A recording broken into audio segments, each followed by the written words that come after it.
Ito na ba, Aljo, yung snatcher Na? na nahuli na isang Chinese national? Tirador. Tirador ng mga gamit sa loob ng aeroplano. Na-aresto sa NAIA. Talaga tong mga to. Aha. Aha. Handbag, Ito kinuha. Kinuha. Ang kinunan pa Overhead. ng handbag, si Judge. Hoy! Ito po, hindi ka na nahiya. Judge! Nasa linya si Police Major Juniel Agmata, ang tagapagsalita po ng Aviation Security Group ng PNP. Major Agmata, magandang umaga po. Yes, sir. Magandang umaga po. Opo. Tama po ba na yung pagbasa ko ng pangalan, Juniel or Juniele?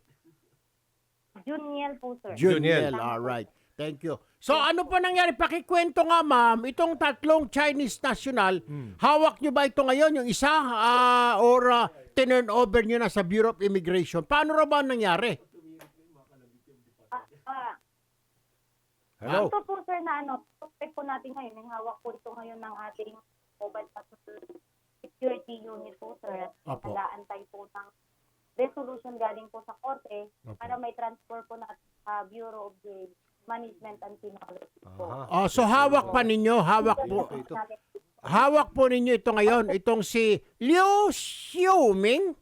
Liu Ximing po, Oh, sir. Liu Ximing. Liu Xiuming. Nagsuswimming. Oh, sorry. Liu Ximing po, sir. Xiuming. Aha. Opo, anong kaso nito ngayon? Theft o robbery?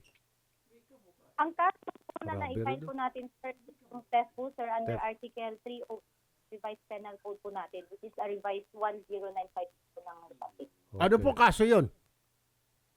Theft po, sir. Theft. Theft. Theft, oo. May piyansa naman ito, pero baka pag pinansa ito, tumakas lang ho ito. Anong plano ho dito, ma'am? Ngayon, na-inquest na ba ito? Na-inquest na sa piskal? Opo, sir, na-inquest na po natin yung suspect po natin. So, ang disposition po natin, nag-aantay na lang po tayo ng resolution sa korte para commit na po natin siya sa BGMP. po. BJMP. Pero ang tanong natin dito, ma'am, since foreigner ito, pag theft, meron naman mga piyansa. Ang mahirap dito, paano pa nagpiyansa, tumakas ito, siguro hawakan nila yung passport para hindi makatakas. Ano? Ano pong medyo? Para po sa amin po, sir, sa PNP na side po, sir, as long as na i-turn over na po natin sa PNP po, Sa korte, pwede no? po natin isang Bureau of Immigration po, sir, if ever po na Blacklist lang ito. Magiging blacklisted lang ito. Ngayon lang ba kayo naka-encounter na ganito na nagnanakaw sa eroplano habang nando sa 30,000 feet, kukunin yung bag ng ibang tao? Ngayon lang ba kayo naka-encounter o may mga ganito na, maski na hindi foreigner, mga kababayan din natin, maghahablot sila ng gamit dyan sa overhead compartment? Sa ngayon po, sir, ito po ay isang isolated case po natin dito sa Terminal 1 po, sir. Terminal 1 Nagkaroon nangyari. Terminal Opo, 1. sir. Oh. Mhm. ito po kasi, yes po, sir. May advice ba kayo, ma'am, sa mga pasahero, lalo na yung mga naglalagay-lagay ng mga gamit sa overhead compartment? Kasi sasabihin ng flight attendant, sir, ma'am, pakilagay yung bag nyo doon sa overhead compartment kasi bawal po ipagpa-take off and landing. Kunin nyo lang mamaya.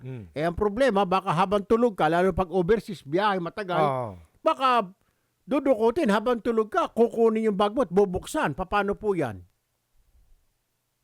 Ano pong advice ninyo, Major? Maganda pong ma-advise po natin po, sir, yung mga importanteng bagay o gamit po Pera. nila, kagaya ng wallet po nila, mga valuable items, dapat hawak po nila. Hawak. Nasa loob po nila. Alright. Okay. Police Major Junel Palomar Agmata, spokesperson ng Aviation Security Group. Maraming salamat, ma'am. Magandang umaga po. Magandang umaga din po ulit, sir. Thank you po. Si Bureau of Immigration spokesperson Dana Sandoval Gong, makakausap natin. Aha. Ma'am Dana, good morning. Ma'am, ang tanong natin, so ano na mangyayari? Yung dalawa pala nakatakas dahil nag-connecting flight, pero itong si Tikmol, Swimming. Swimming Liu ay Swimming. nasa kustodiya ngayon ng PNP. So anong plano ho rito? Bukod sa blacklisted ito ay mag-undergo ng trial dito sa atin o i-deport nyo na lang po ito? Diretso Paano po ba ito?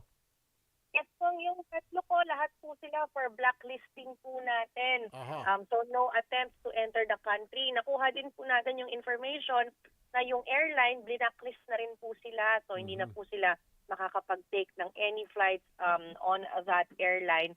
Yung dalawa po, they were boarded dun sa palabas po ng bansa para hindi na po makaabala din dito. Pero yung isa na caught in the act, siya po ay hinuli ng AFSI Group and then mag-undergo pa po siya ng case dito. Ikukulong muna yan dito. Napakamalas niya pa, lalo judge yung may-ari ng bag na sinubukan niyang kuhanin. Napakamalas. Yari. Magnanakaw na Timingan to. pa. So yun po. Bukod sa blacklisting, kailangan niya po munang matapos yung kanyang sentensya dito bago po natin siya i-deport and i-blacklist. Paano kung kumuha ng abogado ito? At marami sa mga kaibigan dito, yung mga nasa Pogo ngayon. Sabihin ganun, kami nang bahala sa abogado mo para makapagpiyansa ka. Paano pa nagpiyansa ito ngayon? Pagala-gala ito ngayon sa ating bayan. Hindi At pwede lumabas din baka hindi na sa aeroplano mag-snatch no, pati sa mga jeepney. Meron din po tayong sa kanya, derogatory record. So apart po from dun sa court case niya dito, meron din po siyang blacklisting sa immigration. Siya po ba sa BJMP o sa kulungan po ng BI ilalagay? Nasa police custody po siya ngayon, doon po siya ikukulong, ipipit sa kustodiya po ng mga police.